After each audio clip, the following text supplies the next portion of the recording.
Kali ini kita akan membahas tentang PT Lini Imaji Kreasi Ekosistem Tbk. Nah, ini kita lihat ya. Ini kembali lagi bersama kami di Liga Finansial atau saham FUTR. Untuk direktur utamanya ada Mata Rebecca, kemudian direkturnya ada Arbet Susanto Damali. Ini nama kantor mereka ada di Cilandak ya, di Jaksel. Kalau kita lihat ini sebenarnya mereka bawa IPO tahun lalu ya. Saya bukan tahun lalu, 2 tahun lalu, kurang lebih di tahun 2023. Sekarang kita lihat kinerja itu gimana. Karena rata-rata kalau saham IPO 1-2 tahun sudah terlihat ya kinerjanya itu, apakah mereka benar-benar bagus atau enggak ya. Ini nilainya itu dia satuan penutan, bentuknya itu dia rupiah.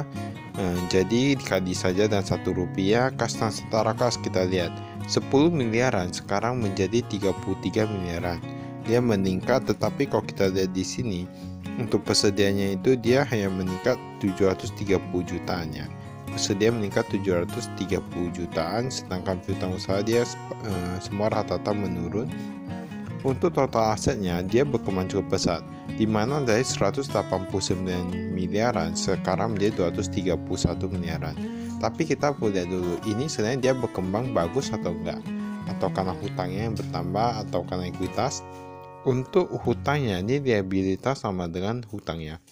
Hutangnya kita lihat, total hutangnya dari 12 miliaran sekarang menjadi 41 miliaran. Yang payahnya lagi itu ternyata hutangnya itu yang 40 miliaran itu dia semua yang jangka pendek, artinya dia kurang lebih di bawah 1 tahun semua. Nah, itu agak cukup agak cukup banyak menurut kami. Untuk ekuitasnya sendiri kalau kita lihat di sini dia meningkat, tapi gak gitu banyak meningkat. Memang ekuitasnya itu sekitar 189 miliaran. Dia meningkat saja dia meningkat sedikit saja dari tahun lalu, paling 100-an gitu ya. Tapi ini yang tadi meningkat cukup banyak. Pendapatan kita lihat bahkan menurun nih. Pendapatannya dari 140 miliaran sekarang menjadi 94 miliaran. Laba brutonya kita lihat dia meningkat hanya karena beban pokok berkurang. Menurut kami kalau beban pokok berkurang itu bukan berarti bagus ya. Laba netonya dia dari 500-an jutaan sekarang menjadi 4 miliaran. Ibaratnya seperti ini, jika mereka mencetakkan laba 4 miliaran tetapi utangnya meningkat cukup pesat, nah apalagi nanti ada beban bunga, nah itu kan sama aja ya. Ini yang perlu kita perhatikan karena ini mereka baru IPO. Mereka bawa IPO tapi hutangnya sudah meningkat cukup besar. Biasanya itu mereka pandai jaga, ini kurang tahu lah ya, tergantung manajemennya. Pembangkas kepala pemasok dari 133 miliaran sekarang menjadi 60 miliaran saja. Bisa dibayangkan berkurang berapa banyak itu ya. Nah, jadi banyak peningkatan labanya itu dia hanya karena beban pokoknya dikurangi aja. Tadi kalau mereka sama seperti tahun lalu beban pokoknya, nah kita bisa lihat berarti mereka sudah mencetak kerugiannya. Kurang lebih seperti itu. Nah ini Dewan Komisaris kita lihat nih, bahkan manajemennya bahkan banyak yang berubah ya. Ini kita gak tahu mengundurkan diri atau apa, tapi yang dulunya ada sekarang udah gak ada, yang dulunya ada sekarang udah gak ada, diganti dengan orang baru. Nah ini mungkin kepentingan internal mereka sendiri ya, yaitu namanya perusahaan mereka sendiri ya, manajemen mereka sendiri. Ini informasi kita lihat. Ini kita skip.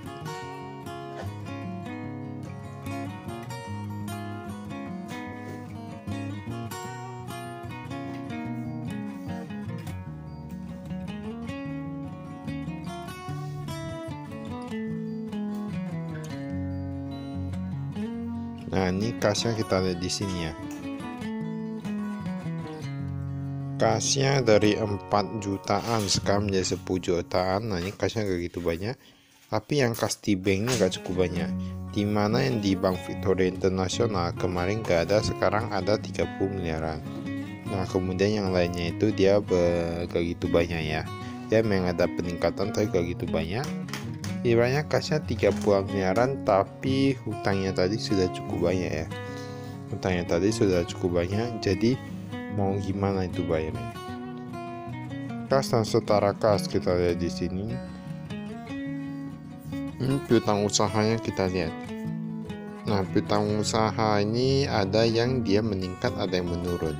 Tapi untuk keseluruhan dia menurun, mungkin karena penjualannya berkurangnya. Karena penjualan berkurang, jadi piutang usahanya itu ikut berkurang. Kalau kita dilihat dari apanya, ini kayak termasuk agak macet nih. Karena yang lebih dari 120 hari itu dia meningkat dari 5 miliaran menjadi 8 miliaran. Tapi untuk saja yang 61 sampai 90 kemarin ada 42 miliaran sudah menjadi 3 miliaran. Nah, ini yang menjadi pertanyaan, mengapa mereka bisa begitu banyak ya untuk piutangnya itu, bahkan yang jauh-jauh hari 61 hingga 90 hari itu kan udah mau sampai 3 bulan. Lalu ada yang 120 hari, nah itu berapa bulan lagi? 4 bulan. Piutang lain-lain, ini persediaan. Uang muka dan biaya dibayar di muka.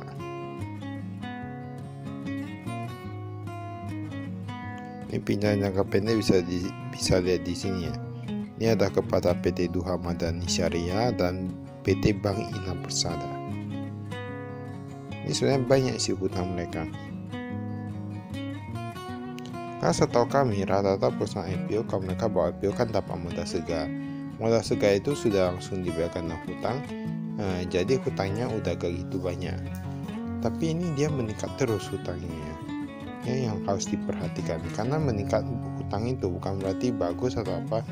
Kalau dia memang gunakan untuk usahanya untung, itu gak apa-apa. Tapi kalau usahanya untung tapi masih lebih kecil daripada bunga kan, itu berarti hanya tunggu waktu aja. Pemegang saham kita lihat di sini. Nah, ini bahkan sudah dikurangi nih pemegang sahamnya. PT Digital Futurama Global sudah mengurangi kepemilikannya. Nah, ini berapa persen nih? Kayak 4% ya. Kalau ini 3 sampai 4%. Nah, bahkan untuk yang manajemennya setelah IPO ini kita lihat untuk yang 2024 mereka sudah mengurangi kepemilikan sahamnya. Pendapatan ini rata-rata berkurangnya. Apalagi yang pengolahan data bukan cukup banyak, dari 64 miliaran menjadi 13 miliaran. Tapi mereka ada dapat beberapa dari perdagangan, jasa penunjang konstruksi, manajemen perangkat lunak. Nah, itu mereka ada dapat beberapa.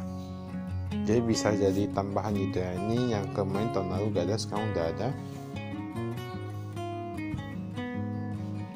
Ini labanya kita lihat.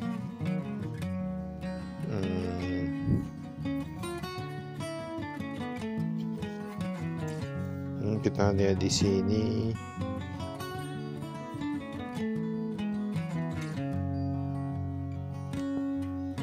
Baiklah, itu saya dari kami. Sekian dan terima kasih. Salam.